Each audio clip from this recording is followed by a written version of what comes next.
What's going on, guys? Creek here with Terraria Watcher, and Relogic and Engine just released a whole bunch of information about Terraria Otherworld, and we are about to delve right on into it.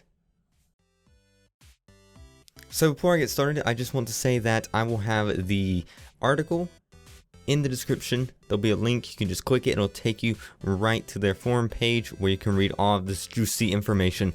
We won't be going over all of it in this video, simply because there is quite a bit here, but we will be hitting all of the main points. So to get started, we've mentioned before in a previous video that Terraria Otherworld will have RPG elements, but what that exactly meant we weren't sure at the time, but now thanks to this list we have a good idea. Relogic and Engine says that the game will include a core storyline, a purpose if you will, to give the player goals to work towards.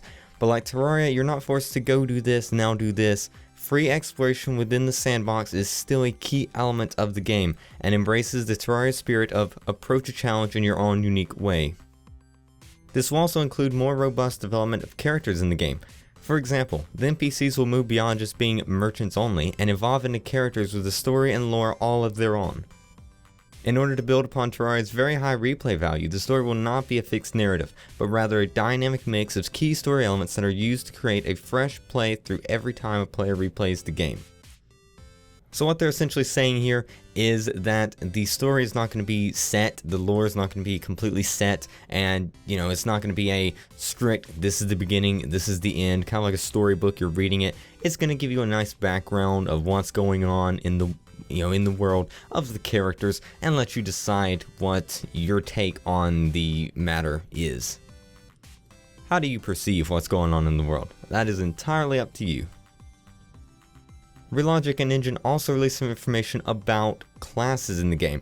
Now in Terraria, currently there are about 4 main classes. Now they're not specifically mentioned in the game, and the players themselves kind of came up with the idea, but all of the weapons, defenses, utilities, everything can be classed under 4 different classes. You have melee, you have ranged, you have magic, and you have summoning. All of these invoke the different elements that you can use to fight bosses, mobs in Terraria.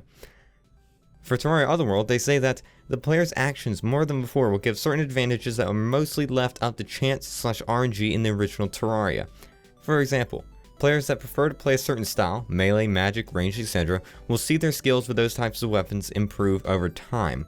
However, this is not a set-in-stone choice that the player will have to make. There are no selectable classes or anything, but rather something that just happens. Use a sword 90% of the time and your skill with swords will improve. Use a silver sword all the time and your skill with swords and that particular sword will improve. This way, based on your actions in the game, you can raise up a lower tier sword to be better than a sword that is much higher up the ladder, adding to the uniqueness and personality of your character and customizing your gameplay to your own unique preferences. Now this is a really cool idea. The idea that if you prefer to use swords over guns and bows, you can use swords and your skills in swords is going to increase. So if you have a lower tier sword, you don't have to use that magical gun just because it has more damage. You can just keep using that lower tier sword and it will gradually get better and better to the point at which that sword is just as good as that magic gun. I don't know if there's going to be a cap, because I find it very strange if you're able to use a silver sword the entire game. You just keep using it and it just keeps getting better and better and better. There has to be a cap somewhere, but the idea that a silver sword can match higher tier swords and weapons is a good thing. Also, another thing to note is that they mentioned there are no selectable classes. There's no choices. If you want to go from swords to guns, you can easily do that by just picking up a gun, and then the more you use it, the higher your skill with that gun is going to go up. Moving on to the strategy elements. The main objective of the game is not simply to explore, gather, and build, although the player is still free to do this. We want to stress the fact that though this is a more structured approach, we're absolutely trying to retain as much player freedom as possible, but rather to return the world to its pristine form. The player achieves this goal by pushing back the corruption until it is no more. Your primary method towards achieving this goal will be finding, crafting, and then activating purifying towers. These machines of ancient design will push back anything unnatural in the world. The resonance from the crystals in the purifying tower attracts enemies, driving them to destroy the towers and recorrupt the player's hard-won terrain. The purifying towers need to be defended, and even the best players will not be able to cover and defend the entire map at once, nor does that sound all that much fun. So Terraria Otherworld introduces another strategic element: tower defense. Through the use of customizable war towers and many other clever defensive approaches, the player can ward off the advances of the evil forces without having to be physically present. There's some more information on war towers that we're not going to cover in the video, but essentially what they're saying is that you can build these towers, the purifying towers, that then push back the corruption and anything unnatural from the world. But then the corruption is then going to send waves and waves of enemies to kill these purifying towers, and you can defend these by making a war tower or any other type of, I guess, tower defense. These war towers will then have a different range of weapons, capabilities, I'm assuming magic, tons and tons of variety there that you can choose to defend your towers, and that just, it sounds amazing. It sounds absolutely amazing.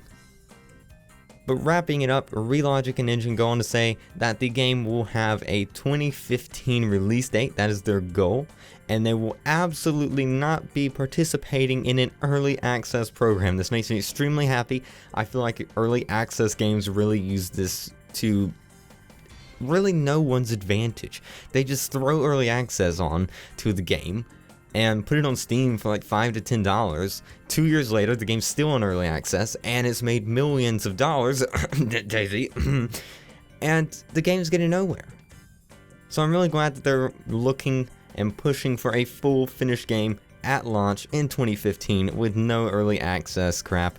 It really gets annoying, the early access DLC stuff that some developers are pushing, but luckily, this is not one of them.